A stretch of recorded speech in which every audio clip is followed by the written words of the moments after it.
Assalamualaikum warahmatullahi wabarakatuh. Salam sejahtera untuk kita semua. Semoga semua dalam keadaan sehat, selalu dalam lindungan Allah Subhanahu wa taala dan selalu diberikan kebahagiaan. Amin amin ya rabbal alamin. Baik, kesempatan pada kali ini saya ingin menyampaikan terkait tentang program studi hukum Fakultas Ekonomi dan Sosial Universitas Jenderal Ahmad Yani Yogyakarta. Bahwa program studi hukum Unjani Yogyakarta ini memiliki visi yang mana menjadi program studi yang unggul dan terdepan di tahun 2037 dengan mengedepankan penguasaan ilmu hukum dan pemahaman hukum militer secara komprehensif serta mewarisi nilai-nilai kejuangan Jenderal Ahmad Yani. Nah, dari visi tersebut kemudian kita mengadopsikannya di misi yang mana program studi hukum Unjani Yogyakarta memiliki misi yang mana untuk pengembangan dan pengelolaan baik segi manajemen, kemudian untuk pengembangan baik dari segi bidang penelitian, pendidikan dan pengajaran ataupun pengabdian. Jadi Tridharma perguruan tinggi itu diadopsi dari visi yang telah saya sampaikan tersebut. Kemudian selain itu dari program beberapa kerjasama yang kita jalin dengan beberapa instansi-instansi yang mana kedepannya mendukung dalam proses pembelajaran di program studi hukum Universitas Jenderal Ahmad Yani Yogyakarta. Baik, kemudian selain dari visi dan misi tersebut, kita memiliki kecirian atau keunggulan tentang program studi yang kita unggulkan, yang mana kita mengunggulkan terkait tentang pemahaman hukum militer secara komprehensif. Di sini para mahasiswa semua akan dibekali ilmu teori maupun praktek, baik itu ilmu tentang hukum secara umum dan hukum militer secara komprehensif. Di sini teori dan praktek yang dipelajari oleh mahasiswaku semuanya terkait tentang keunggulan hukum militer. Ada beberapa mata kuliah yang mendukung dalam program keunggulan kami, yaitu ada mata kuliah pengantar hukum militer, kemudian disiplin hukum militer, kemudian hukum humaniter, hukum pidana militer, serta praktek peradilan militer. Nah, selain itu untuk penguasaan ilmu hukum secara umum semua akan dipelajari, baik itu nanti hukum pidana, hukum perdata, hukum administrasi negara, hukum tata usaha negara, hukum tata negara, kemudian konsentrasi semua yang terkait tentang kajian ilmu hukum secara umum. Kalau untuk spesifikasinya di program studi hukum secara umum, keilmuan yang di bidang hukum secara umum itu ada konsentrasi hukum pidana, hukum perdata, dan hukum tata negara dan administrasi negara. Kemudian di program studi hukum Universitas Jenderal Ahmad Yani Yogyakarta ini kita di dalam ruang lingkup ilmu atau kajian secara praktek atau praktikum kita akan nanti diselenggarakan di laboratorium yang ada di program studi hukum Universitas Jenderal Ahmad Yani Yogyakarta. Pembelajaran praktikum itu nanti akan kita pelajari terkait tentang penyusunan kontrak, penyusunan peraturan perundang-undangan, kemudian praktek peradilan, baik praktek peradilan pidana, praktek peradilan perdata, dan praktek peradilan hukum militer seperti itu. Nah, itu pun nanti ke depannya juga dari tenaga pengajar atau dosen yang nanti akan membantu dalam proses pembelajaran itu juga dosen-dosen yang masih muda dan dosen-dosen yang memiliki bidang keilmuan yang sangat baik tentunya begitu. Nah, diharapkan nanti untuk para mahasiswa dan untuk para mahasiswa dan siswa yang belajar di program studi hukum kedepannya dapat menjadi lulusan yang memiliki integritas tinggi, dapat berprofesi di bidang hukum, dapat kemudian bekerja sebagai penegak hukum yang baik, dan tidak lupa juga dapat mewarisi nilai-nilai kejuangan Jenderal Ahmad Yani. Begitu, demikian dari saya, kurang lebihnya mohon maaf. Wassalamualaikum warahmatullahi wabarakatuh.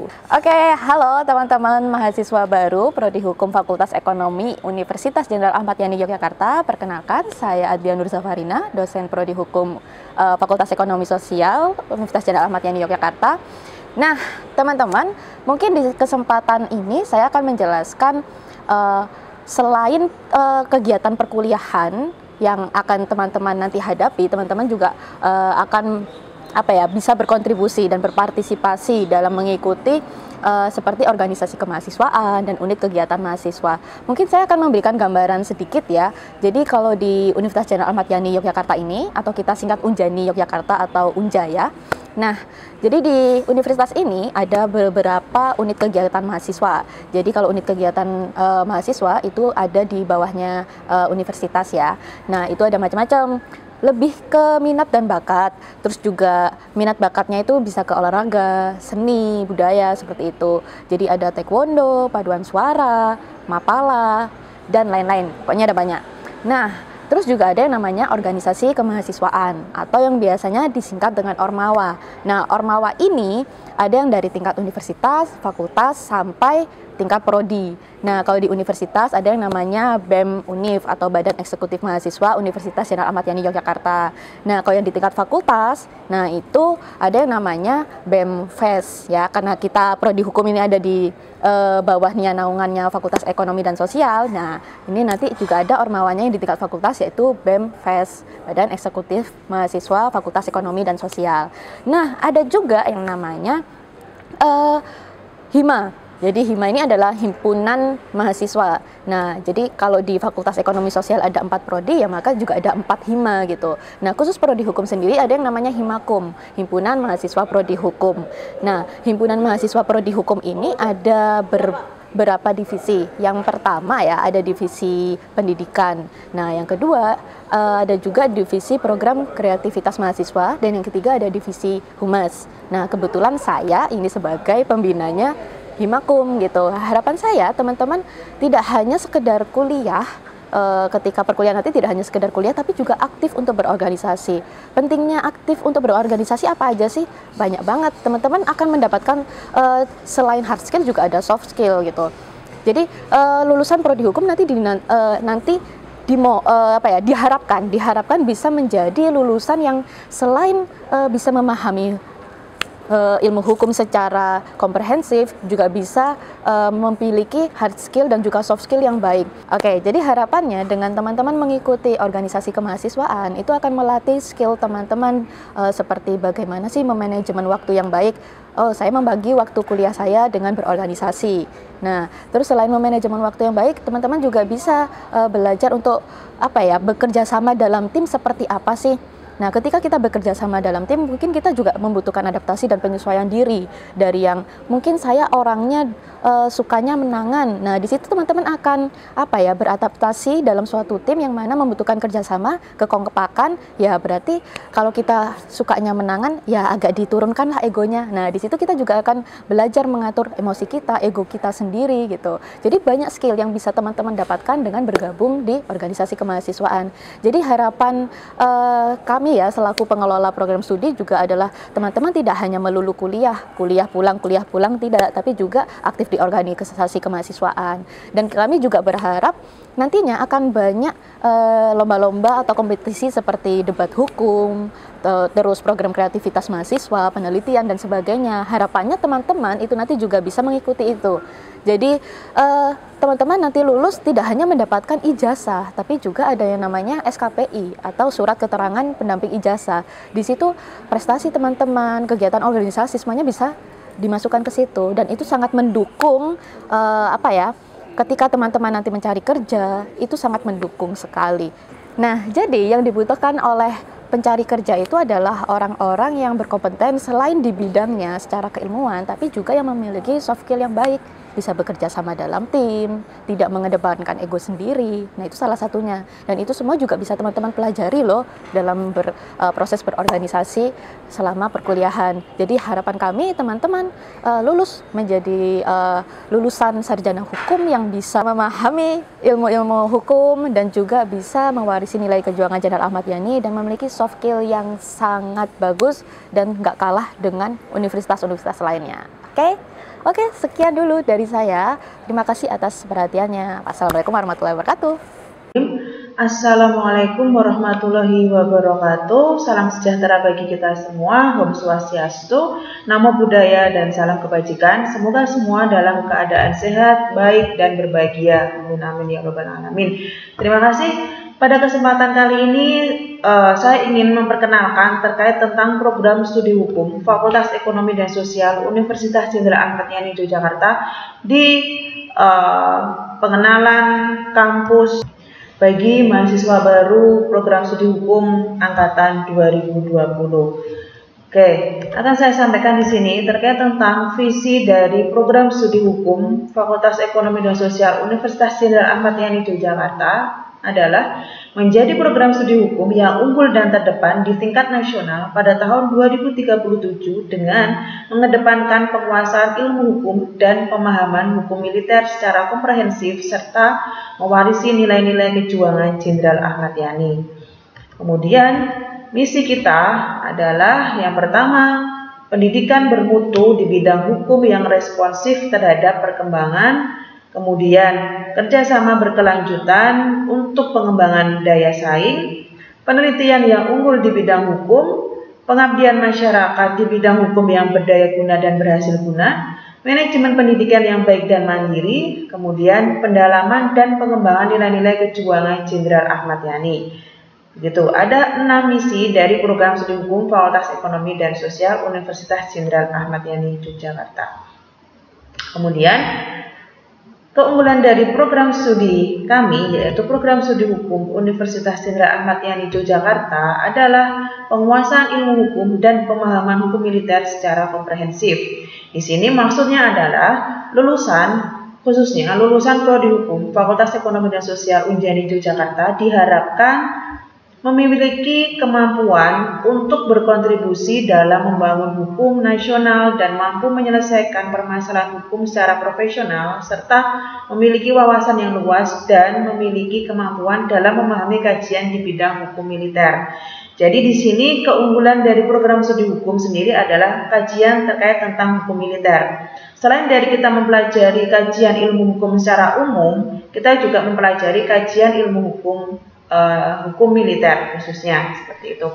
Nanti di dalam proses pembelajaran, selain kita mempelajari terkait tentang kajian-kajian ilmu hukum secara umum, baik itu ilmu hukum pidana, perdata, hukum bisnis, hukum tata negara, hukum administrasi negara, mungkin hukum adat, hukum pewarisan, hukum dan lain sebagainya yang berkaitan dengan penguasaan ilmu hukum secara umum, kita juga mempelajari terkait tentang bidang hukum militer. Yang mana bidang hukum militer di sini ada beberapa macam materi kuliah yang kita pelajari, yang mana ada materi pengantar hukum militer, hukum disiplin militer, kemudian hukum humaniter, hukum pidana militer, serta hukum praktek peradilan militer. Nanti yang akan mahasiswaku sekalian semuanya pelajari di dalam materi penguasaan ilmu hukum khususnya hukum militer secara komprehensif. Kemudian selain dari keunggulan program studi hukum, kita juga akan mempelajari terkait beberapa hal. Oke, saya akan jelaskan terkait tentang profil lulusan dari program studi Hukum Fakultas Ekonomi dan Sosial Universitas Jenderal Ahmad Yani Yogyakarta. Profil lulusan nanti harapan dari para tenaga pendidik di Prodi Hukum Fakultas Ekonomi dan Sosial, para lulusan bisa menjadi ahli di bidang peradilan, kemudian menjadi ahli di bidang penyusunan kontrak dan peraturan perundang-undangan, ketiga ahli di bidang penelitian dan pengembangan ilmu hukum, yang keempat ahli bidang hukum bisnis, dan yang kelima ahli di bidang hukum militer sesuai dengan keunggulan kita. Ahli di bidang hukum peradilan itu seperti apa sih nanti profil lulusannya? Nah, mahasiswaku semuanya nanti bisa menjadi seorang hakim, jelas hakim yang mempunyai integritas yang baik dan tinggi, di mana hakim ini ada di lingkungan peradilan umum seperti peradilan tata usaha negara dan peradilan agama. Jadi hakim ini nanti bisa menjadi hakim di lingkungan peradilan umum seperti juga di peradilan tata usaha negara dan peradilan agama. Selain itu juga sebagai seorang jaksa, sebagai seorang penyidik, pengacara atau konsultan hukum, juga sebagai panitera. Di situ nanti sebagai ahli di bidang peradilan. Kemudian profil lulusan yang kedua, ahli di bidang penyusunan kontrak. Di sini nanti mahasiswaku semuanya dapat menjadi legal drafter, kemudian kontrak drafter, legal drafter, legislator, seperti itu. Kemudian Selain itu juga ahli bidang penelitian bisa menjadi seorang peneliti, baik nanti untuk mengkaji segala ranah keilmuan di bidang ilmu hukum khususnya, baik juga di bidang ilmu hukum militer. Kemudian ahli hukum bisnis bisa menjadi seorang legal officer. Banyak sekali perusahaan-perusahaan yang ada di negara kita yang mana itu kesempatan atau peluang besar bagi mahasiswaku semuanya lulusan prodi hukum yang nanti berkeinginan untuk menjadi seorang legal drafter atau konsultan hukum di bidang hukum perusahaan, seperti misalkan bidang hukum perbankan juga bisa dan lain sebagainya. Itu berkesempatan bagi lulusan prodi hukum. Selain itu kelebihan yang kelebihan yang lainnya juga prodi hukum khususnya di sini meluluskan nanti para wisudawan yang mengetahui atau memahami konsep atau teori tentang bidang hukum militer secara komprehensif. Di sini diarahkan nanti lulusan dapat berkembang atau dapat mengepakkan sayapnya nanti menjadi seorang peneliti di bidang hukum militer, kemudian menjadi seorang legal drafter di bidang hukum militer, ahli di bidang hukum militer, hakim di bidang hukum militer, kemudian bisnis di bidang hukum militer nanti juga bisa digeluti. Nah, disinilah yang nanti menjadikan para wisudawan atau para lulusan dari program studi hukum dapat mengembangkan sayapnya selain di bidang keilmuan secara umum, tapi juga bidang keilmuan secara khusus, yaitu bidang ilmu hukum militer, profil lulusan. Kemudian terkait dengan proses pembelajaran, nantinya ini kita akan mengenal tentang proses pembelajaran yaitu Student Center Learning atau SCL. Kita sudah tidak mengenal lagi istilah proses pembelajaran teacher center, tetapi mengenal proses pembelajaran secara Student Center Learning, di mana di sini para mahasiswa semua akan dibekali materi pembelajaran, dibekali kemandirian untuk nanti bisa belajar secara mandiri, dan dosen tidak terlalu ikut campur dalam pemberian proses pembelajaran. Artinya di sini bahwa seorang dosen di sini bukan lagi bagaimana mengajar dengan baik, tetapi dosen di sini adalah bagaimana mengarahkan agar mahasiswa bisa belajar dengan baik dan berkelanjutan. Arahnya lebih kepada pembelajaran secara mandiri bagi mahasiswa itu sendiri. Jadi nanti mahasiswa aku semuanya, khususnya angkatan 2020, jangan kaget dengan sistem pembelajaran ini, karena dari awal akan saya sampaikan terkait dengan proses pembelajaran kita di di Universitas Jenderal Ahmad Yani, prodi hukum khususnya, itu bagaimana nanti proses pembelajaran dengan menggunakan metode Student Center Learning. Bagaimana nanti para mahasiswa dibekali ilmu dan kemudian dapat mengasah ilmu tersebut secara mandiri, dan dosen di sini bergerak sebagai motivator atau fasilitator bagi para mahasiswa untuk nanti dapat belajar secara mandiri, seperti itu. Proses pembelajaran di Prodi Hukum Fakultas Ekonomi dan Sosial Universitas Jenderal Ahmad Yani Yogyakarta. Kemudian, nah ini yang perubahan peran dosen di sini. Jadi dosen sudah bukan sebagai pengajar lagi, tetapi dosen di sini sebagai motivator, mediator, dan fasilitator para mahasiswa untuk dapat belajar lebih mandiri lagi. Nanti bagaimana proses pembelajarannya kita lebih bersifat diskusi. Jadi selain dosen mengajar, para mahasiswa juga nanti diberikan kesempatan untuk mengajar juga di depan, atau ini nanti proses pembelajaran kita dengan menggunakan proses pembelajaran secara e-learning. Jadi lebih kepada kita kemungkinan kalau untuk e-learning nanti lebih kepada diskusi. Kalau untuk proses pembelajaran secara luring besok ke depannya kita akan mengajarkan para mahasiswa untuk bisa belajar lebih mandiri, di mana mahasiswa biar lebih aktif untuk bisa berkontribusi dalam proses pembelajaran di dalam ruang kelas. Begitu. Jadi di sini proses pembelajaran SCL, Student Center Learning, dosen sebagai motivator, mediator, dan fasilitator.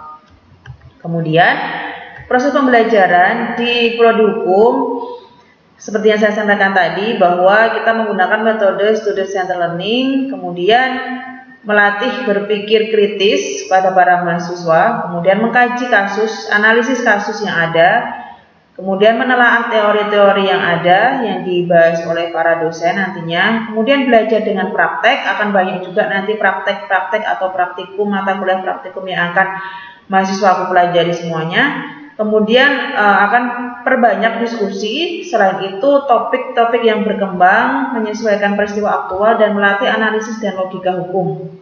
Nah, ini semua nanti kita akan membahas terkait tentang bagaimana kecakapan ilmu hukum secara umum, kemudian membahas tentang dasar-dasar hukum, ada tentang pembahasan terkait kajian ilmu hukum pidana, hukum perdata, hukum bisnis, hukum administrasi negara, hukum tata negara, hukum internasional, dan hukum militer. Untuk konsentrasi nanti, untuk konsentrasi mata kuliah yang akan mahasiswaku ambil semuanya di akhir semester, ada 3 konsentrasi. Konsentrasi pidana, konsentrasi perdata, dan konsentrasi HTN atau HAN, hukum tata negara atau hukum administrasi negara. Jadi ada 3 konsentrasi yang nanti akan mahasiswaku semua ambil di semester akhir. Begitu untuk proses pembelajaran di Prodi Hukum FES Unjani Jogja, saya ulangi lagi, jadi bagaimana nanti penerapan proses pembelajarannya secara student-centered learning, melatih berpikir secara kritis, mengkaji kasus, menelaah teori, belajar dengan praktik, kemudian diskusi terkait tentang hukum yang berkembang, diskusi hukum tersebut tentang topik yang ada, kemudian menyesuaikan peristiwa aktual, dan melatih analisis dan logika hukum. Kemudian di sini yang akan saya tekankan bagaimana persiapan nanti mahasiswaku semuanya untuk menuju kuliah daring di semester gasal 2020-2021. Yang pertama, mahasiswaku besok akan diarahkan untuk mengisi KRS, kartu rencana studi, melalui Pordik, bisa diakses melalui alamat www.pordik.unjaya.ac.id. Kemudian gunakan username dan password NPM masing-masing yang sudah diberikan oleh bagian akademik. Seperti itu. Kemudian yang ketiga, jika ada kendala tentang pengisian KRS, hubungi hotline akademik. Ada tercantum di sini nomornya 0857 2570 1493 di jam kerja yang sudah ditentukan. Kemudian ikuti arahan dari ketua program studi terkait tentang detail aturan pembelajaran di program studi masing-masing yang nanti akan saya sampaikan juga. Kemudian yang kelima, pelajari secara mandiri penggunaan e-learning FES sebagai platform utama pembelajaran melalui www.elearning.fes.unjaya.ac.id dan ikuti bimbingan DPA, dosen pembimbing akademik, yang nanti akan saya sampaikan juga. Jadi keenam hal ini penting untuk dipersiapkan bagi mahasiswaku semuanya dalam mempersiapkan perkuliahan di semester gasal 2020-2021 yang akan dimulai pada tanggal 12 Oktober 2020 di hari Senin. 12 Oktober 2020 mulai pembelajaran untuk semester 2020-2021. Oke. Kemudian kalender akademik yang ini akan saya sampaikan bahwa untuk mahasiswa baru, perkuliahan mahasiswa baru semua memperhatikan di kolom yang ini saja ya. Untuk mahasiswa baru bahwa akan dimulai 12 Oktober 2020. Perkuliahan minggu pertama sampai dengan ke-7. Kemudian ujian tengah semester akan dimulai setelah 7 kali pertemuan berlangsung, yaitu pada tanggal 30 November sampai 5 Desember 2020.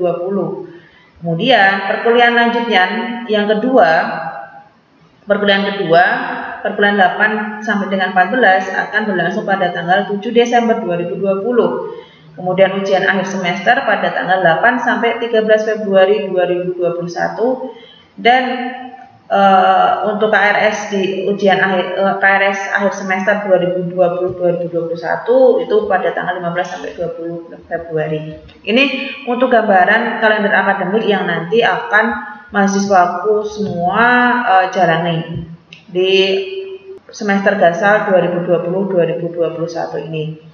Begitu. Jadi penting kiranya akan saya sampaikan terkait tentang presensi kehadiran, yang mana presensi kehadiran yang harus diperhatikan oleh mahasiswa semuanya. 75% itu harus dilaksanakan agar dapat mengikuti ujian akhir semester, karena syarat 75% kehadiran itu merupakan syarat untuk bisa mengikuti ujian akhir semester.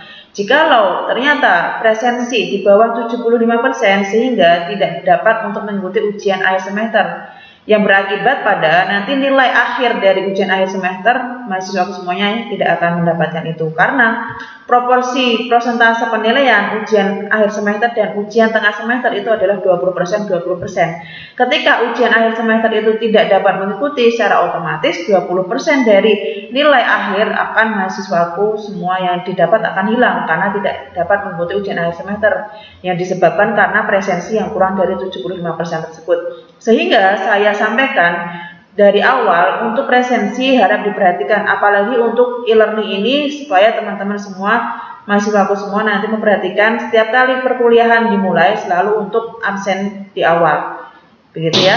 Dan perhatikan 75% presensi tersebut harus dilakukan, begitu. Untuk lembaran kalender akademik. Kemudian selanjutnya jadwal perkuliahan yang nanti akan mahasiswaku semua dapatkan, ada 11 mata kuliah yang nanti akan dijalankan di semester 1 semester gasal tahun ajaran 2020-2021. Apa yang membedakan untuk pertemuan mata kuliah dengan bobot 2 SKS dan bobot 3 SKS, yaitu di pertemuan perkuliahannya, di tatap mukanya nanti. Kalau untuk pertemuan misalkan mata kuliah antropologi hukum yang akan diampu oleh Bapak Arista Wibisono Aditya, ini bobot SKS-nya adalah 22 SKS, sehingga dalam 1 minggu ada 1 kali pertemuan untuk pembelajaran mata kuliah antropologi hukum. Kemudian berbeda dengan mata kuliah pengantar hukum Indonesia, yaitu yang diampu oleh Bapak Wahyu Adi Mudi Parwanto, di mana bobot SKS-nya adalah 3 SKS. Di sini ada jadwalnya, di dalam 1 minggu mahasiswaku semuanya ada 2 kali pertemuan, yaitu contohnya di sini Bapak Wahyu Adi Mudi Parwanto di pertemuan di hari Selasa dan hari Jumat untuk mata kuliah pengantar hukum Indonesia. Begitu pula dengan pengantar ilmu hukum yang 3 SKS juga. Jadi dalam seminggu itu ada 2 kali pertemuan. Berbeda dengan mata kuliah yang dengan bobot SKS 2 SKS, yaitu hanya 1 kali pertemuan. Begitu. Jadi nanti silahkan ini bisa didiskusikan dengan dosen pembimbing akademik masing-masing yang nanti akan diberikan jadwal untuk bimbingan dengan dosen pembimbing akademik. Ini saya hanya memberikan gambaran contoh jadwal mata kuliah nanti akan ditempuh oleh mahasiswa angkatan 2020 Prodi Hukum FES Unjani Jogja, yang mana ada 11 mata kuliah dengan 20 SKS, di sini dengan dosen masing-masing juga, seperti itu. Oke, terkait dengan jadwal perkuliahan. Kemudian terkait tentang pembelajaran daring, bahwa dengan masih adanya pandemi COVID-19 ini, mengikuti model aturan pemerintah dengan menggunakan model daring dalam jaringan. Kemudian wajib menggunakan e-learning.fes.unjaya.ac.id. Kemudian wajib memenuhi SOP kuliah daring yang sudah ditetapkan, baik oleh bagian akademik maupun oleh dosen pengampu masing-masing. Begini untuk tampilan e-learning.fes.unjaya.ac.id. Jadi nanti saya minta kepada mahasiswa semuanya untuk mempelajari secara mandiri platform Unjani Yogyakarta, yang mana ini disediakan oleh masing-masing dosen nantinya untuk masing-masing mata kuliah yang sesuai dengan jadwal yang saya bacakan tadi. Silahkan nanti dimulai setelah PKKMB ini selesai, mahasiswa semuanya dapat mulai mempelajari tentang platform e-learning.fes.unjaya.ac.id tersebut, gitu ya. Nanti tinggal silakan mengisi username dan password sesuai dengan NPM yang sudah disediakan sementara oleh bagian akademik. Baik, kemudian untuk bimbingan akademik mahasiswa Prodi Hukum, khususnya mahasiswa Prodi Hukum, dengan ini akan dijadwalkan jadwal bimbingan akademik pada hari Jumat 9 September 2020, masing-masing dengan masing-masing pembimbing. Nanti ada saya sendiri, Dekan Wahyuni Retno Mumpuni, kemudian Bu Adlia Nurzabarina, dan Bapak Arista Wibisono Aditya. Nanti ada 3 dosen pembimbing akademik yang masing-masing sesuai dengan jadwal, sesuai dengan pembagian yang sudah ditentukan oleh bagian akademik. Sementara untuk pembagian masing-masing nama dari mahasiswa sesuai dengan GPA masing-masing nanti akan disusulkan oleh bagian akademik. Begitu. Atau mungkin kalau sudah mendapatkan data mahasiswa bimbingan saya atau mahasiswa bimbingan Bu Adlia atau mahasiswa bimbingannya Pak Arista, nanti akan segera dibuatkan grup bimbingan agar nanti mempermudah komunikasi. Untuk jadwal bimbingan akademik pada hari Jumat 9 Oktober 2020, begitu ya, nanti akan ada informasi selanjutnya yang akan disampaikan. Baik, kemudian ini akan saya berikan gambaran untuk dosen Prodi Hukum Unjani Yogyakarta dan mata kuliah yang diampu di semester 1 ini agar nantinya mahasiswaku semuanya juga tidak sudah tidak asing lagi dengan wajah-wajah beliau seperti itu ya. Saya perkenalkan dosen Prodi Hukum Unjani Yogyakarta. Yang pertama saya sendiri, Ibu Niken Wahyuni Retno Mumpuni, SHMH. Mungkin dari mahasiswaku semuanya sudah mengenal dan sudah tahu. Dan yang kedua ada Ibu Adria Nurzafarina. Dari mahasiswaku semuanya juga sudah mengenal dan sudah tahu. Beliau nanti di semester 1 mengajar pengantar ilmu hukum. Kebetulan saya di semester 1 tidak mengampu mata kuliah, jadi saya tidak mengajar mahasiswaku semuanya di semester 1. Mungkin akan bisa bertatap muka dengan saya di semester genap tahun depan, begitu ya. Oke. Kemudian selanjutnya ini ada Kapten Mirza Ardiansah, SHMH. Beliau adalah Kapten Laut TNI AL dan Hakim Pengadilan Militer Yogyakarta. Kebetulan beliau mengajar mahasiswa di semester 5, pengantar disiplin hukum militer. Pengantar hukum militer, begitu. Mungkin mahasiswa semuanya besok bisa bertatap muka dengan beliau di semester 4 atau di semester 5 di mata kuliah hukum militer. Kemudian ada Bapak Wahyu Adipudi Parwanto, nanti akan mengajar di semester 1 mata kuliah pengantar hukum Indonesia.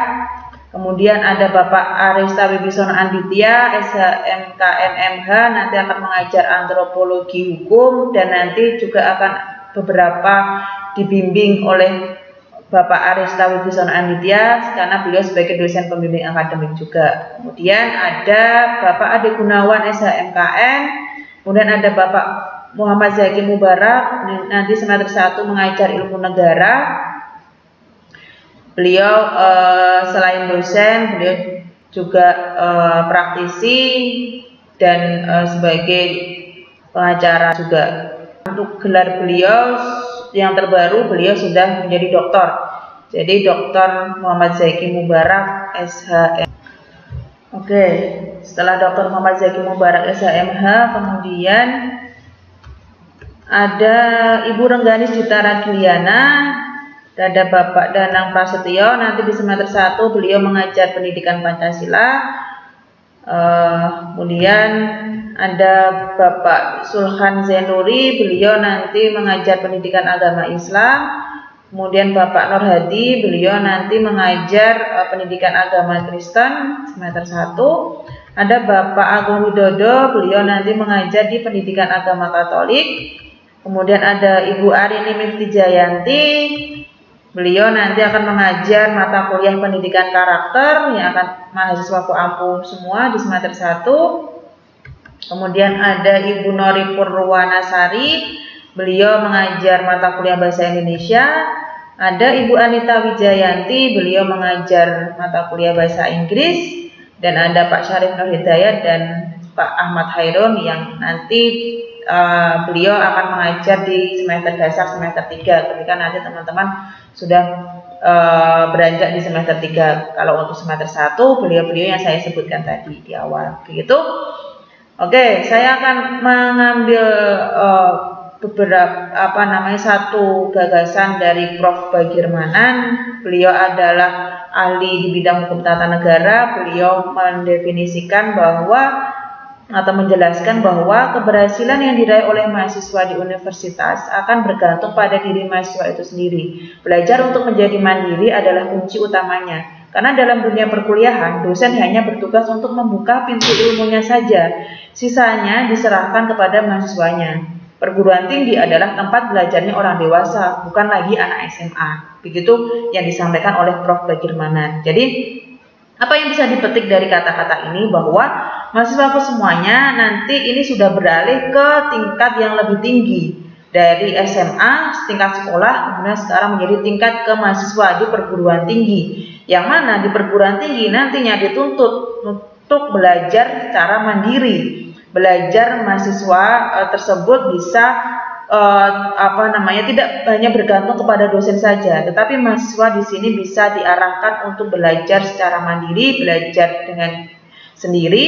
Jadi segala apapun nanti yang diperlukan adalah motivasi dan semangat dari mahasiswaku semuanya. Baik, begitu yang bisa saya sampaikan. Semoga semua dapat dipahami dengan baik. Saya sampaikan sekali lagi selamat datang kepada para mahasiswa Prodi Hukum Fakultas Ekonomi dan Sosial Universitas Jenderal Ahmad Yani Yogyakarta, khususnya angkatan 2020.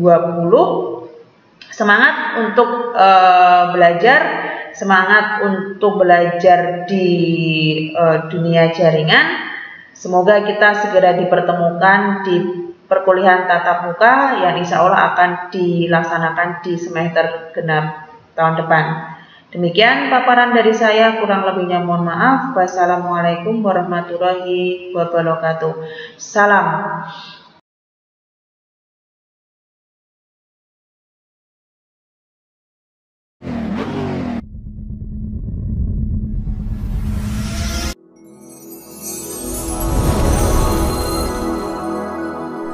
Assalamualaikum warahmatullahi wabarakatuh. Salam sejahtera buat kita semua. Shalom, Om Swastiastu, salam nama budaya, salam mahasiswa. Saya Yusuf Harjanto Harita mengucapkan selamat datang dan selamat berjuang untuk adik-adik mahasiswa angkatan 2020 di Universitas Jenderal Ahmad Yani ini. Di Universitas Jenderal Ahmad Yani ini, khususnya Prodi Hukum, kita tidak hanya mempelajari kajian hukum secara umum, melainkan kita mempunyai keunggulan yaitu mempelajari kajian hukum militer. Dan untuk adik-adik yang ingin menambah pengalaman di bidang organisasi, bisa bergabung di Himpunan Mahasiswa Hukum Universitas Jenderal Ahmad Yani untuk menambah pengalaman di non-akademik. Terima kasih.